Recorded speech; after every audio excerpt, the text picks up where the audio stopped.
The most hyped up phone is finally here in a big way.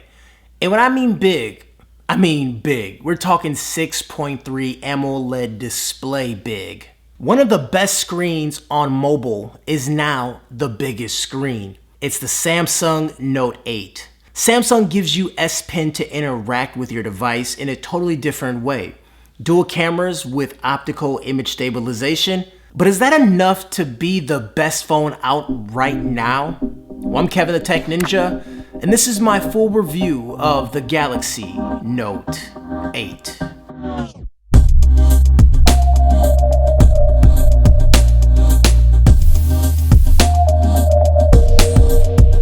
Alright guys, this is my 30-day real-world usage review of the Galaxy Note 8. And the way these videos work is pretty simple. I put the SIM card in the phone for approximately 30 days, and it is my only phone that I use for 30 days. And from here, I make my full review talking about real-world usage. I don't do benchmarks and things like that, but I use it as a normal consumer.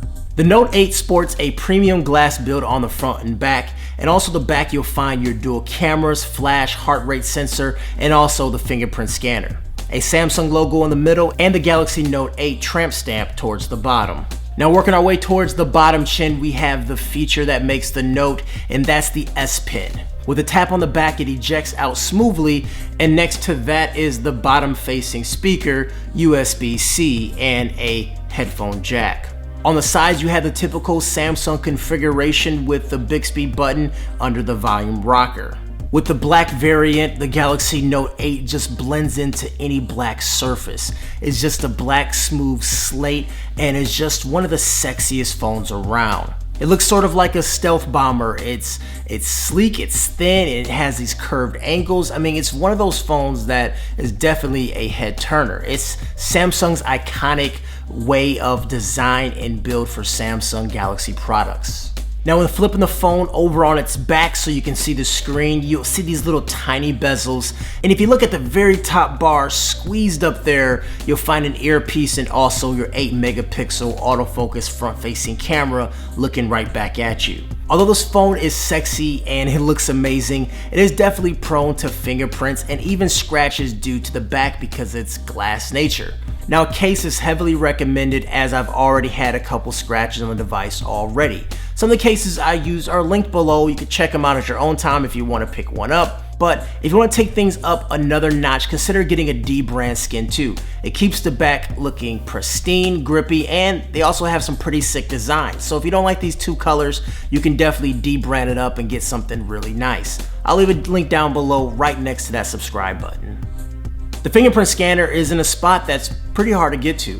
I've said the same thing with the Galaxy S8 and the S8 Plus. The S8 wasn't so bad because it was smaller, but the S8 Plus definitely had me reaching up there. With the Note, it's pretty much the same thing, but I will say that it's a little easier to get to, and I'll talk about that soon. Even if you don't want to use the fingerprint scanner, you have other options to get into your phone, like iris unlock and also face to unlock. Now with face to unlock, there's an option to make it go faster, but I'm not sure what that does with security. But once I had that option enabled, I was able to actually use face to unlock a lot better than I was before. How accurate is it now because of this feature? I have no idea, but after turning it on, face to unlock was a lot better, and it was actually something I was using consistently. But if I didn't use face to unlock, I was actually able to use the fingerprint scanner located on the back. The 6.3 AMOLED display is the best I've seen on any device. It's amazing, and Samsung has made wonderful looking panels over the years, and the Note 8 is definitely no exception. The screen is poppy, the blacks are deep, and the colors look great and saturated. Out of the box, it comes shipped with 1080p, which is fine for most people, but when trying to take advantage of the screen, you should definitely take a look at the resolution or change your phone to performance mode. Now one drawback with having a curved screen is that the glass protectors don't work with it. As of right now, I have 2 scratches on my device and several smudges that will not come out. On my S8, I had the exact same thing, dozens of micro scratches, and the screen just looks really, really bad. Now compare this to other phones that I have and other phones that I've been using for years. I don't have any of these issues with it, so I'm not sure if it's a property with Gorilla Glass 5. I mean, all that's up to debate right now, but I definitely do recommend picking up a screen protector. Now moving on to software, the Note 8 is shipped with Android 7.1.1 Nougat. On top we have TouchWiz or Samsung Experience, whatever it's called these days, and to be honest, it's not bad. It's actually pretty solid. There are a few legacy items in there and some redundant apps. However, after disabling them and uninstalling some programs, you have a pretty clean OS. Now, one tweak I found myself doing is changing the soft keys around to make it match other Android devices I used. I made a dope video on it about tweaks you should check out, so hit the link up top or bottom to check that out. Now speaking of soft keys, the home button from the previous Samsung devices is gone and is replaced with an under the screen button, which is pressure sensitive towards the bottom of the screen, and it definitely gives a nice feedback when pressing it. The S Pen is a huge feature of the Note, and I see why. It's actually great. There's a lot of features I don't use, like translation and Bixby Vision, Smart Select, but I do use the mess out of notes and live messaging, and also Screen Write. Also, signing PDFs is super nice when you get contracts in the mail or anything like that. That definitely is pretty cool to do. The S Pen is water resistant too, and it has a little button giving you access to features in any condition. So you pull out the pen, you can press the little button, or you can hold the button down and do different actions. It's definitely nice. Screen Write lets you act like John Madden writing images on the screen, which is pretty cool, especially if you want to draw some annoying arrows when someone's missing something to click on. And you also have tons of different options like picking tips and styles and whatnot. Now, Live Messages lets you draw or write something and convert it into a GIF, and you can send someone a personal message. So look, the S Pen for a lot of people definitely can be a novelty item, and there's times where I can go for days without using it, but when I do need to pull it out for certain things that I'm doing, it actually is pretty decent. And I definitely think I'm gonna miss the S Pen when I come into a situation of signing a PDF, or I come into a situation where I'm just being lazy and I'd rather just use my phone with two hands, because I do have to be honest, sometimes going through a document or going through anything I'm working on, reading a long article with the S Pen is a little bit easier than just flicking with my finger, but call me crazy. Now, in classic Samsung fashion, they provide tons of options and settings, and sometimes, I'll be honest, it becomes overwhelming. However, for most settings, once you change it, you sort of can just leave it alone. All the quick settings and triggers are located in the quick launch, which makes things easier to get to. Now, one of the settings that is noteworthy is under display. Now, once you're in display, you can make several adjustments, and you can change your experience, like a light blue filter, which gives your screen a more of a yellowish tint, which supposedly is better for your eyes. Also, there's screen mode to change the color tint and also color profile. As I said before, the phone ships with full HD plus and not quad HD, presumably the same battery life. But if you go into performance mode, it turns the screen brighter and also ups your resolution to quad HD. So I find myself turning that on before watching YouTube videos or watching a movie on my phone. There's also themes you can install from the Samsung theme store. There are tons of themes for free, but some can cost anywhere from $1 to $3. But as they say, the best things in life is free. Or is it all free? Whatever, I like free stuff. A lot of the free themes, in my opinion, work best, and some can impact battery life too, like the Material Dark. It's a dark theme, and that actually gives you better battery life as the screen doesn't have to work hard to light pixels.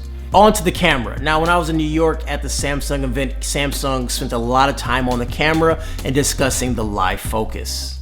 Live focus is a mode that is made to mimic the effect of a DSLR with the blurred out background. A few other phones has something similar, but where Samsung is totally different is the fact that you can adjust it in post. Meaning I could take a photo and then adjust how much blur is in there. Also, it uses the 2x zoom camera, meaning you gotta stand around 4 feet away to get this to work.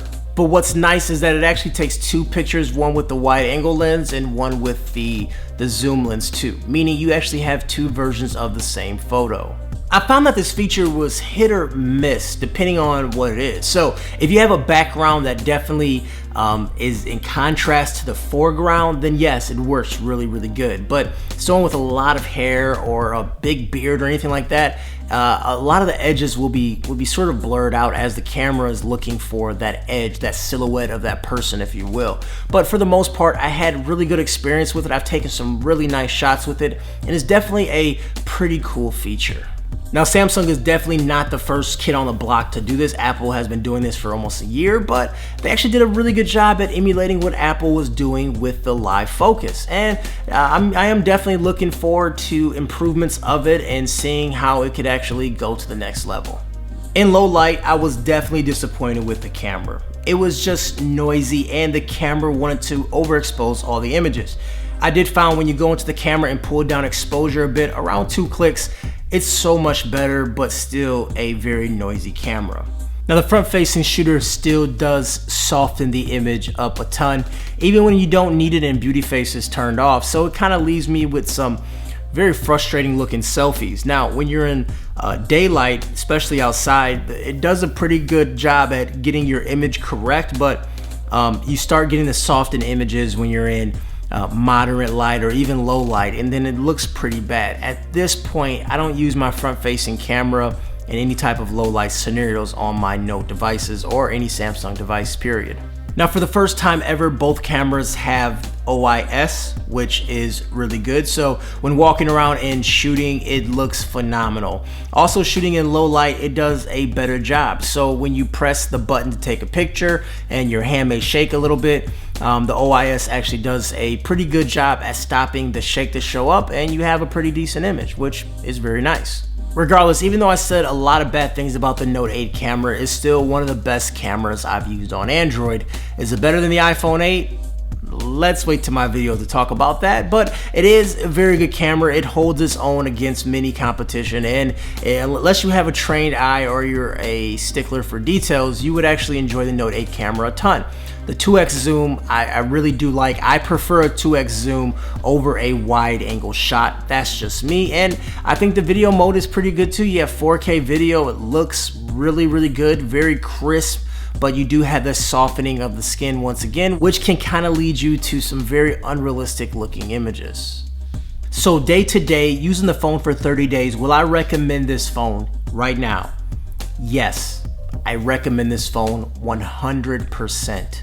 This is a phenomenal phone. It's a great phone, matter of fact. It looks great, it feels great, the cameras are pretty good. Water resistance, which is definitely nice. Wireless charging, expandable memory, S Pen. I mean, it's features galore, and Samsung has been known to push out a lot of features and do amazing hardware, and that's what this phone is. The Note 8 definitely has amazing hardware and features. Now, of course, there's some drawbacks that for any camera enthusiast, someone who really likes their cameras, the Samsung may fall a little bit short for some people. You do have Pro mode where you can dial in all these settings and get some really nice shots, but at the same time, taking out the camera, taking a picture, you won't get the desired shot you're looking for in non-ideal situations. Also the screen and the scuffs and marks, I mean, this isn't just a me thing. I've seen a lot of people with this same problem. So a screen protector is definitely required, and a case for the phone is required too, because the phone gets scratched up, it gets chips, all this stuff, because it is glass. I mean,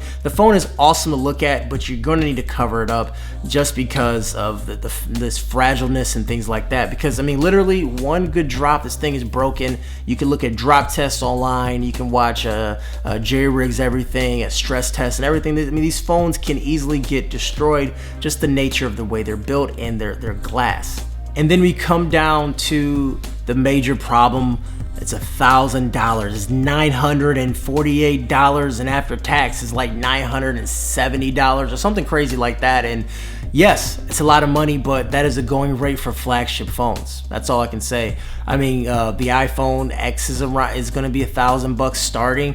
The iPhone 8, after you may upgrade the memory, it's going to be around $1,000, and the Pixel XL is around $1,000. That is the price for cell phones now, and it's one of those things that we're going to have to get to and realize. I mean, a cell phone is our most important thing that we own. I'd rather give up my cell phone than my laptop. So put it that way. That's what you're paying for flagships, but there are options for other phones out there that are much cheaper, or go with a year-old phone. There's a lot of options. But anyways, guys, Note 8, very good phone. I gave it a thumbs up. Highly recommend this phone. If you're a Note user, or you want the latest and greatest, or you just want that screen, definitely check out the Note 8.